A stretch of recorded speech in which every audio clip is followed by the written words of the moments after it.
Welcome, sexy foxes, to Geek Salad's Retro Movie Reviews from the Geek Salad Podcast. I'm Andy. And I'm Mike. And welcome to Geek Salad's April Disney month. This is the high point of our year, which is kind of sad because it happens in April, where we take a look at Disney movies of a certain genre. We even will focus on our podcast for something fun and uniquely Disney. Tonight we start our look at the post-Walt Disney animated output, the stuff that came out after Walt had died. We picked a few movies kind of in what, might be kindly considered the slump.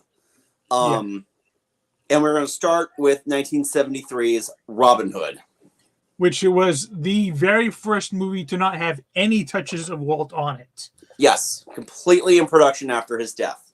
Yeah, I mean, even of the Aristocats, which was the one between Jungle Book and this one, he had done some script revisions, done some character improvements, but this was he hadn't even had a Robin Hood idea in mind. Closest thing was there was like a folk legend called Reynaldo the Fox, right? That he wanted to do some movies about, but he never got around to it. Right, and considering also that Walt Disney Studios had done a live-action Robin Hood about 20 years before. Really? Yeah. Oh. Yeah, if you look, there actually is The Adventures of Robin Hood. I knew about The Adventures of Robin Hood. I just didn't realize it was Walt Disney. No. Well, I think you're still thinking of the Errol Flynn version. Oh. So if I pull up, I'm going on right now. I'm telling you, Robin Hood. So many of them. Yeah. It's not as well known for obvious reasons. Yeah. It takes us forever to get to it as well because there's so many versions of Robin Hood. There really are. Yeah, good Lord. The story of Robin Hood and his Marie R.I.E. men. Oh, yeah. Yeah, Walt Disney's 1952. Yeah. And then on IMDb, directly below that is the erotic Adventures of Robin Hood. Oh, I've never heard of that one before. No, exactly. Soft core at its 60s finest. There's no core like 60s core. Oh boy. So looking at Robin Hood is one of those movies that I feel like a lot of people love. Yeah, and you are one of them. I got to tell you, going back and watching this, this movie would be an unmitigated disaster if it wasn't for Peter Ustinov. He carries this thing. I would disagree. I will say that definitely there's a lot of nostalgia in this movie for me. Right. Looking at it a little bit more objectively, it is never going to be considered one of the masterpieces of Disney. It is not even going to be in the top 10. Yeah. It's a movie that it's fun, it's inoffensive. It is what it is. You're not getting any kind of masterpiece out of it, but it's for an hour and 20 minutes is a fine watch. Yeah, I mean it's nostalgia and it's lady boners, and that's really about it because he's so handsome. But Peter Ustinov is really giving his all in this movie. I think his Prince John is one of my favorite Disney villains. He is so delightfully over the top. It is. Yeah. I will say Pat Buttram as the Sheriff of Nottingham, that voice did not match that body. No, not at all. And it's interesting because they had ideas, and some of the ideas you're just like you're just trying to figure out where do they arrive at that. Lady Cluck being Scottish was one of them. Yeah, I wonder if that because that was voiced by Carol Shelley, and yeah, I mean she was She was English. Okay. The Scottish, sure, why not? Okay. I mean, for Um, me, a lot of it was it. I felt like, for the most part, this movie goes through the motions, and then we stop. We get some really good Prince John stuff, but then we continue to go through the motions. We stay in scenes far too long for a decent narrative. And that's forgetting also the recycled animation, which I don't think is I don't want to use as a knock on this. Looking back and finding out why they did that, it wasn't a money saver, it was a time saver. yeah, they were rushing to get this one done, and they would not have gotten it done on time if they hadn't recycled some animation. Considering there are two animated movies released by Walt Disney Studios in the 70s. Yeah, this one and The Rescuers in 77. Yeah, I don't know. I haven't seen The Rescuers in forever, but I'm gonna go out on the edge and say this one's better. It is. The Rescuers looks unfinished. Like, the animation looks unfinished, which is odd, because I think it is probably one of their longest in production animated films. I mean, and you want to talk about recycled animation? Madame Medusa was clearly Cruella de Vil. Oh yeah. And that doesn't stop until, well, The Fox and the Hound, I don't think reused animation. It's just kind of it's there type of story. Yeah, that's one. We thought about doing the Fox and the Hound.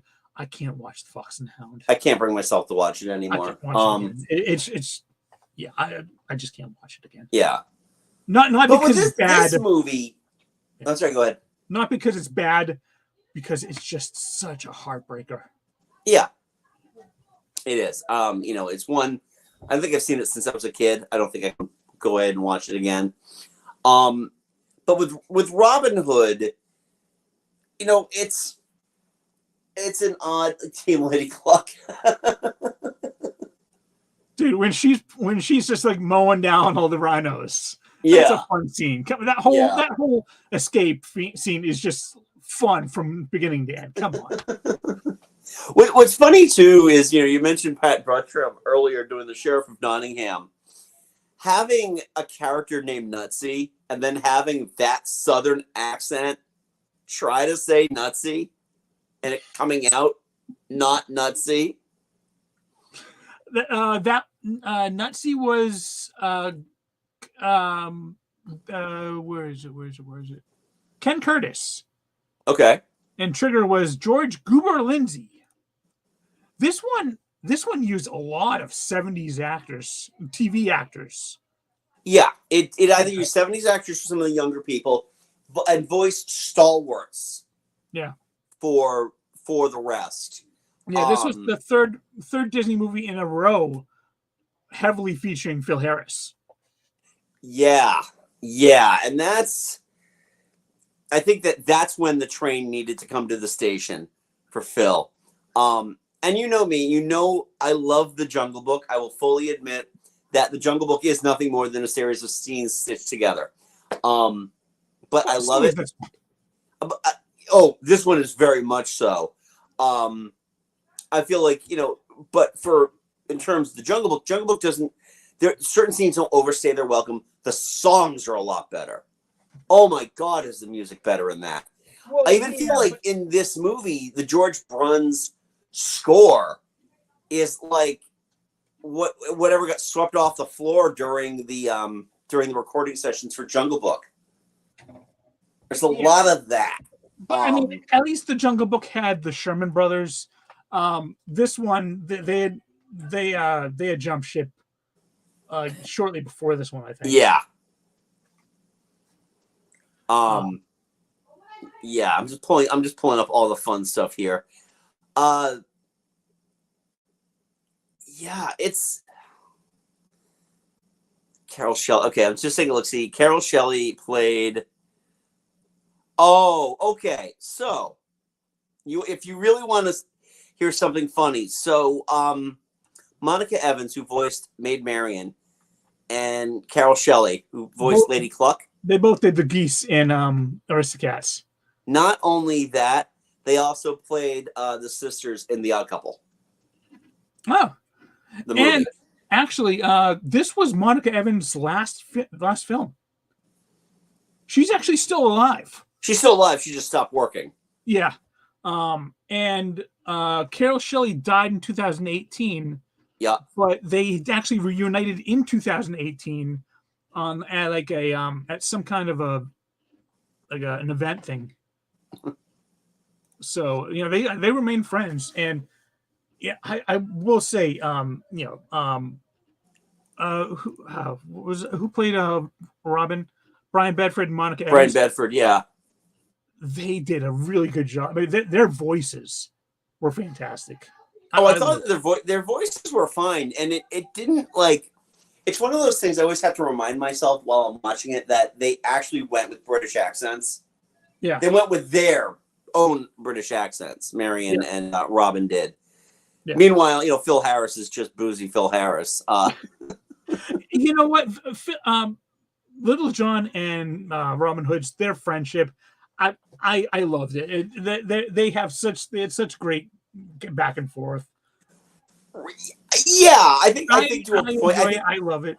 Yeah, I think Little John's interactions with Prince John are a lot more enjoyable to watch, though, especially with the disguises. I got to tell you also, I am not a fan of Roger Miller as Alan Adale. It feels so off. It doesn't bother me. Really, honestly, the only voice that I had any kind of real issue with was Pat Buttram. Okay. Let me see. Terry Thomas as Sir Hiss was fantastic. I thought, he's fun. He was a lot of fun, and it's interesting too that it's, I always like, if you're gonna have that Mandela effect, that it's the same voice as Ka. It's not. No. It's the same, character, and even the hypnosis things. Those are right out of Ka. Right. And there's that great meme about, you want to talk about how great Disney animation is. They actually made a snake fold its arms. Yeah, I watched it. It's like, yeah, that's Frank and Ollie for you. Yep.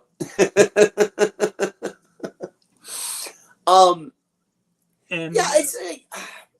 I know that, and this one is, I think, one that survived home video. I mean, let's look at those numbers real quick.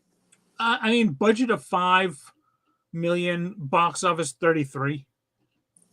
Is that on its initial run? Box office. Don't forget, these used to be part of like that every 5 years. Yeah. During its initial release, Robin Hood earned $9.6 million in rentals in the United States and Canada. It also grossed $18 million in foreign territories, which is at a time for a Disney record. So worldwide, it did 27.5. So it was a success. Yeah, which is interesting. It's the last shout before you start seeing that decline. What's interesting about this movie also is that this movie never went into the vault. If it did, it was for very brief moments. It was a stalwart. It's one that they always kept out.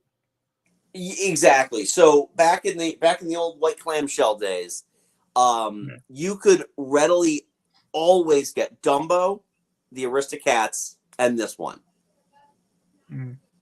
All three of these movies never went into the vault. They never they were also kind of like priced lower too. Like you could buy these for like $15 back when most new releases were like $20 to $25 on VHS.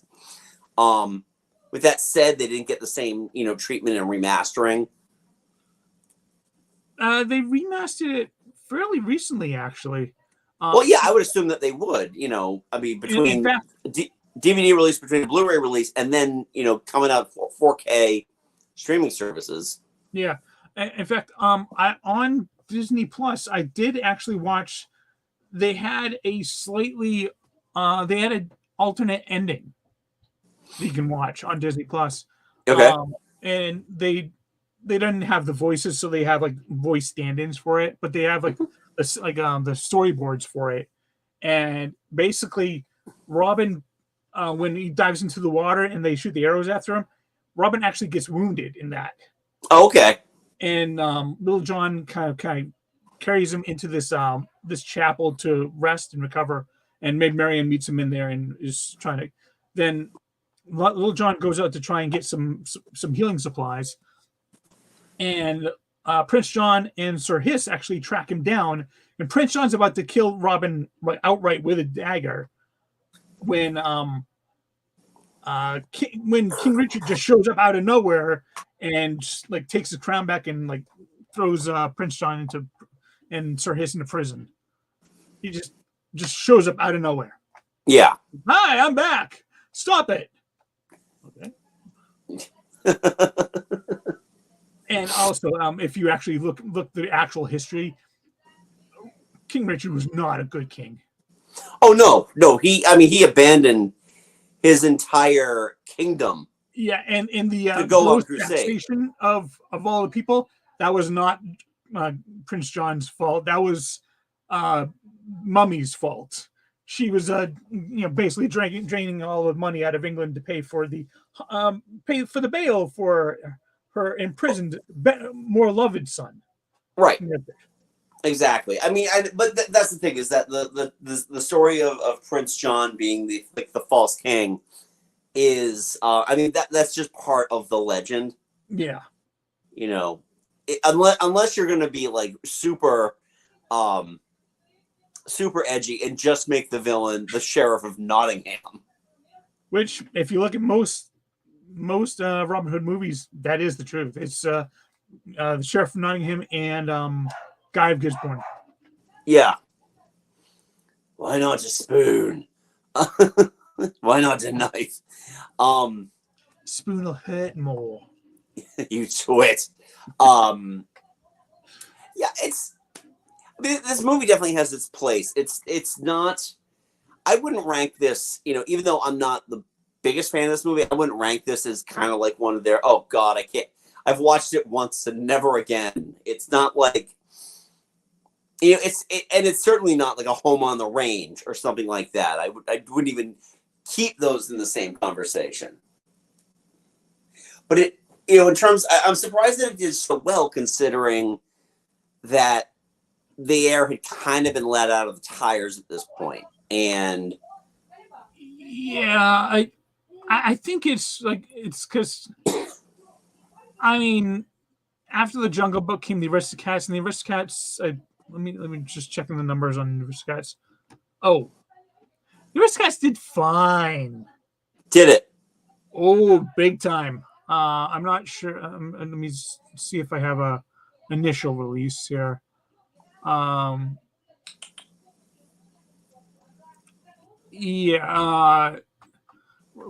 had a budget of $4 million. Okay. And initial box office in the U.S. was 10 million, with overseas, England earned 2.6. Okay. France obviously did very well because France. Yeah. In there, 12.7 million. Over lifetime for the Aristocats, 191. Yeah, that sounds like it did okay. And so, after 3 years, Disney comes out with a new one. It's going to get some buzz. It's going to get some right. So so let me ask you this question then. Do you feel like with the success of Robin Hood and then this a 4-year gap in between animated movies. Do you feel like that might have hurt The Rescuers more than overall quality of movie?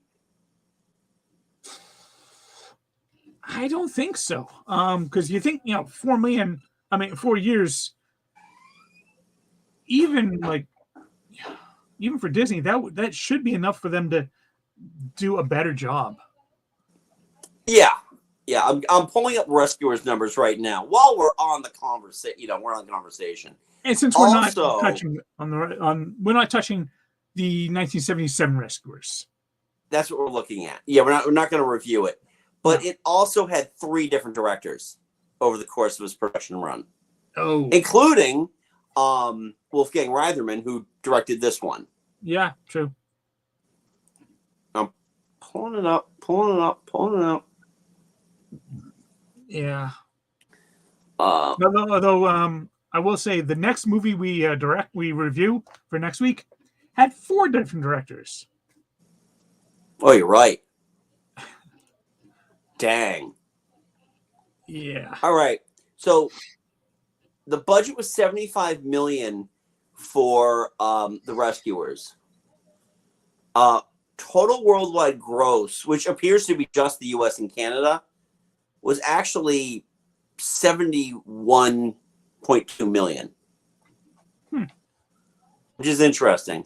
Opening weekend was 2.1. But again, I'm not 100% sure what the if that includes, if that's initial run. I don't remember them re-releasing the Rescuers. Like, I remember them re-releasing Robin Hood. I believe they did re-release the Rescuers a couple times. Okay. It took forever to come out on VHS. I remember that much. Yeah. What might have helped the Rescuers is Ava Gabor and Bob Newhart. That's it. Yeah, because Bob Newhart was pretty much everything he touched would turn to gold. Right, exactly. But this is before they really kind of like the vocal talents of. Yeah. So, I mean, overall, this movie is fine. I know you like this movie a lot. I know a lot of people who love this movie. My wife is one of those people. My wife loves this movie. Yeah. I mean, going back to rewatch it, I'm definitely thinking like my love for this one. A lot of that is nostalgia because I grew up watching this movie on repeat on our VHS again and again and again. Watching it again, I was like, you know what? It's not as good or as polished as I remember it being. That being said, I still have a lot of fun watching it. Yeah. And it's also, what's interesting too is I feel like since we've started this podcast practically 16 years ago now, we've had the opportunity of really kind of digging in and kind of being like amateur Disney historians. So we know a lot more about this that, really kind of hits that surface, like the reused animation. Yeah. But that's the same thing with things like Sword in the Stone. Oh, Sword in the Stone was another one. Never went into the vault. No. And you know what? You talk about people being attracted to foxes for Robin Hood. That's no squirrel and Sword in the Stone. Yeah, I'm telling you, young little Mike was like, "Whoo!"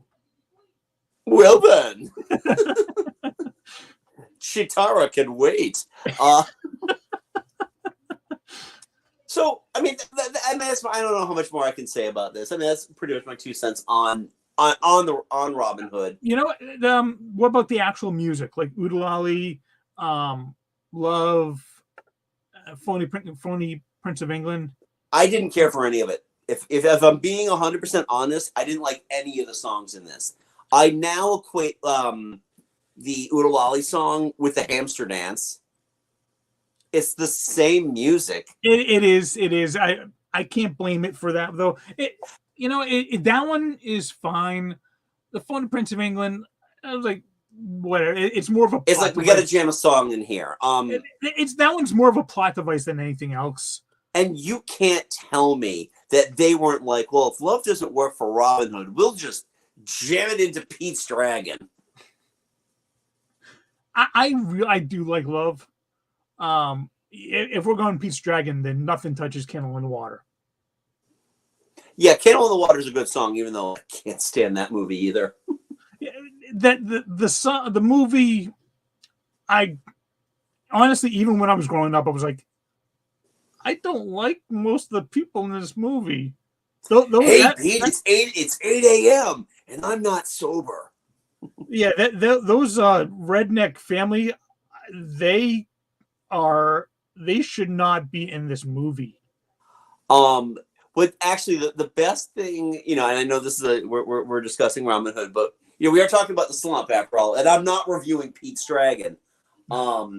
That they have this whole huge dance number with Helen Reddy, and they never once focus on her feet. Like there's that whole thing with the barrels, and they never once do a shot of her feet, even a stand-in's feet. They just kind of keep her like up and singing. Well, hey, you know what? You get Helen Reddy, you use Helen Reddy's voice. You use Helen Reddy's voice, but you can use a stand-in's feet. Yeah. Just saying. I haven't seen the remake of Pete's Dragon, but then again, I also haven't seen the live-action Lady and the Tramp either. Because do you remember when we were at Disney, and it was on, or a clip of it was on at the Art of Animation cafeteria? Like, what the hell is? Oh my God, I forgot this existed. Yeah, I've heard that the live-action Lady and the Tramp is not great, but I've actually heard that the the remake of Pete's Dragon, is not that bad. I've heard that it's better than you think it would be. And it's not like it's a high bar to step over. No. I mean, you're switching out Helen Reddy for Bryce Dallas Howard. Yeah. And she doesn't have to sing. So. Very true. But, I mean, those are my thoughts on Robin Hood. Mike, anything else you have to say before we close this bad boy out here? Before we put up the wanted posters. Huh? It just kind of ends.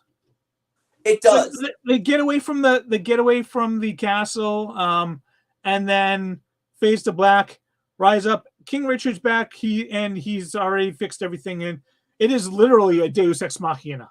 Right. He, with the wave of his regal paw. Yeah. Who voices King Richard anyway? Oh, also Peter Ustinov. That makes sense, actually. Yeah. So, anyway. Yeah. It is what it is. So, so now we want to know, what are your thoughts on Robin Hood? Leave a polite comment below. Where does this rank in your overall Disney animated scheme?